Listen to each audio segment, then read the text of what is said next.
India news.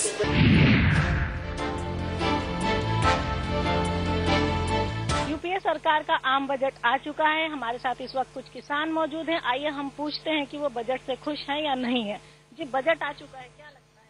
Budget से हम बिल्कुल किसान लोग संतुष्ट नहीं है। क्यों नहीं है कि किसान के लिए खाद, बीज, बिजली यही एक पर्याप्त अगर सब्सिडी वाला मिले तो उससे लाभ मिले। छोटे किसान तो वैसे ही परेशान है। इधर ओला पीड़ित में अभी तक कोई सर्वे करने अधिकारी नहीं आए, क्योंकि हम किसानों का तो जीवन यापन के लिए खेती का ही धंधा है। उधर तो सरकार बोलती है कि लाभ का धंधा बनाना है, लेकिन लाभ का धंधा बनेगा कब? धनाढ्य लोगों के लिए लाभ का धंधा बना है, क्योंकि जमीन से। आप बताइए, आप बजट से खुश हैं? बिल्कुल लेस मात्र खुश नहीं। ये बजट तो हमारे लिए एक कलंक आया।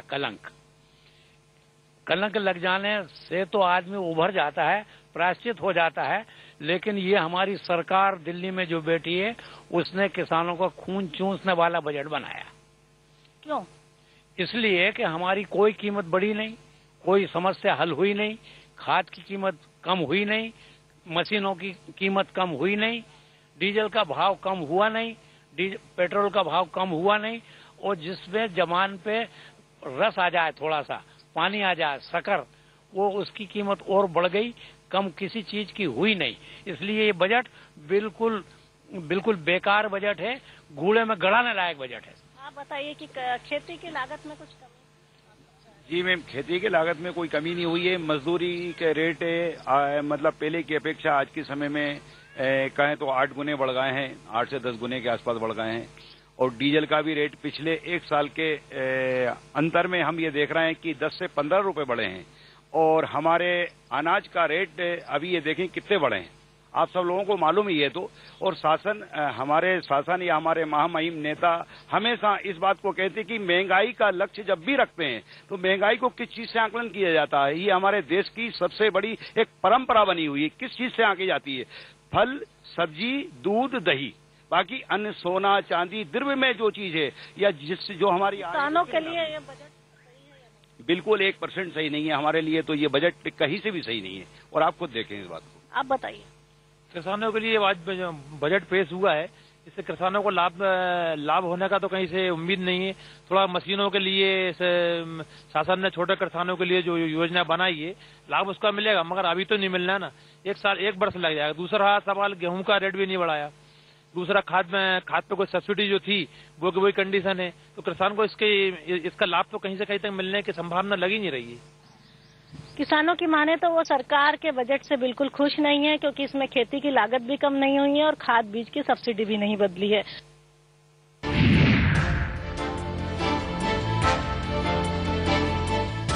2013 और 14 की आज बजट घोषणाएं की गई। ग्रामीण परिप्रेक्ष्य की अगर बात की जाए, ग्रामीण इलाकों की बात की जाए, तो यहाँ पर लोगों की जो अपेक्षा बजट से रहती है वो यही है कि मनरेगा और तो तमाम स्कीम्स इनके लिए चलती हैं, उनके लिए इनका भत्ता जो है वो बढ़ा दिया जाए। अभी मनरेगा की क्या कुछ यहाँ पर स्थिति है, कितना इन्हें भत्ता मिल पाता है, उससे घर चलता है या नहीं चलता, और जैसे आज बजट अनाउंसमेंट्स हुई, महंगाई के इस दौर में इन्हें क्या कुछ लाभ उससे मिल पाने की उम्मीद है? आपको क्या लगता है? आप रोजगार मनरेगा के तहत आपने रजिस्ट्रेशन करा रखा है, आप जाती हैं काम, कैसे घर का खर्चा पानी चला पाती हैं? कैसे चलाए? दूसरी मजदूरी करते हैं, कभी नरेगा में जाते हैं, कभी पत्थर उठाने जाते हैं, कभी बेलदारी करने जाते हैं। जब खर्चा चलता है, नरेगा में कुछ खर्चा नहीं चलता। सरकार तो बोल देती है ये मिलेगा, पर कुछ नहीं मिलता। यहाँ वो 100 रुपए मिलते हैं रोजगार के लिए। पैसा कट करके आ जाता है। कभी कहते हैं काम कम लिया है, कभी कहते हैं आपने काम कम किया है। मट्टी पूरी लेते हैं, सुबह 9 बजे जाते हैं, शाम में वही 5 बजे आते हैं। दोपहर में 1 घंटा का लंच करते हैं।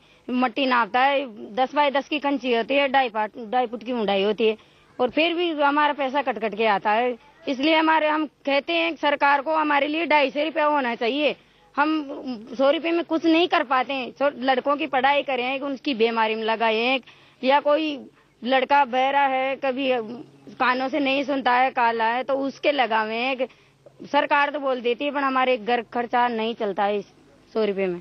133 में से भी 100 ही रुपया मिल पाता है, और उसमें घर का खर्चा चलाना काफी मुश्किल है। आप बताइए कैसे घर का खर्चा पानी चलता है? 100 रुपया हम तो काय को नहीं, 250 रुपया देना चाहिए मान। और कोई बीमारी है, छोटे पढ़ाई है, हाथ पग टूटा लंगड़ा, वहाँ का कहीं लगाओ, बताओ, कड़ा से ले आओ। बिल्कुल, आप बताइए। क्या बताएं, इनके 250 रुपए तो नहीं चाहिए। ये काम जो करती है उसमें भी 105, 107 इतने ही पैसे मिलते हैं इनको, और कहीं जाना भी नहीं होता, वहीं पे सारा दिन व्यस्त बीत जाता है काम में।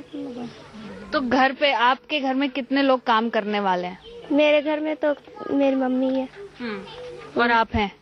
तो आप मेड का करती हूँ, हाजिरी बोलने का काम करती हूँ। तो इस महंगाई में आप सरकार से क्या कुछ आपकी अपेक्षाएं थी, क्या कुछ चाहते हो किया जाना चाहिए जिससे कि आप लोगों तक फायदा पहुंचे? इसमें यह है कि पैसे बढ़ाना चाहिए और टाइम भी कम होना चाहिए। 9 से 6 बजे तक का काफी ज्यादा टाइम है, इतना नहीं होना चाहिए टाइम। बिल्कुल, कई घंटों की मेहनत के बाद अगर सिर्फ 100 रुपए घर पे आ पाते हैं तो उससे चूल्हा चौखा और तमाम चीजें कर पाना काफी मुश्किल हो पाता है। जिस तरह से महंगाई आज के दौर में हो गई है। हमारे साथ यहाँ पे एक रोजगार सहायक मौजूद हैं जो इन तमाम चीजों को देखती हैं, दांतली ग्राम पंचायत क्षेत्र की। आप मुझे बताइए, जो महिलाएं हैं यहाँ पे, कौन सी महिलाएं आती हैं आपके पास और मनरेगा के लिए रजिस्टर कराती हैं, और क्या कुछ स्थिति उसके बाद की रहती है? महानरेगा में registered BPL, SC, ST other सभी का किया गया है और इन्हें रोजगार मांगने पर समय से रोजगार दिया जाता है। 100 दिन का रोजगार भी दिया गया है। लेकिन यहाँ पर सबसे प्रमुख समस्या ये है कि मजदूरी कम है और समय अधिक है। समय उनका कम होना चाहिए और उनकी मजदूरी लगभग 200 से 250 तो कम से कम होनी ही चाहिए। यहाँ के BPL लोग हैं, जो BPL की लगभग 80% महिलाएं हैं जो रोजगार मांगने आती हैं, उन्हें रोजगार दिया जाता है। मगर सबकी समस्या यही है कि हमें हमारा भत्ता बढ़ाओ। बिल्कुल, सरकार ने आज पैसे आवंटन की और इसमें बात की गई। बजट घोषणा में 33,000 करोड़ रुपए इसमें और आवंटित किया जा रहा है। लेकिन अगर इन महिलाओं की बात की जाए जो मनरेगा के साथ या दूसरी योजनाओं के साथ जुड़ी हुई हैं, जब तक इनका भत्ता नहीं बढ़ाया जाता, जिस तरह से महंगाई बढ़ रही है, ये चिदम्बरम साहब ने खुद बात स्वीकार की, लेकिन उस महंगाई के दौर में घर का खर्चा पानी चलाने के लिए सिर्फ आवंटन करना काफी नहीं है। कैसे इनके भत्तों को और बढ़ाया जाए जिससे कि जो गरीब आदमी है वो वाकई दाल रोटी जो है ठीक से खा पाए, अपने घर का खर्चा पानी चला पाए। ये एक बहुत महत्वपूर्ण चीज थी जो कहीं ना कहीं मिसिंग इस बजट में दिखाई दी।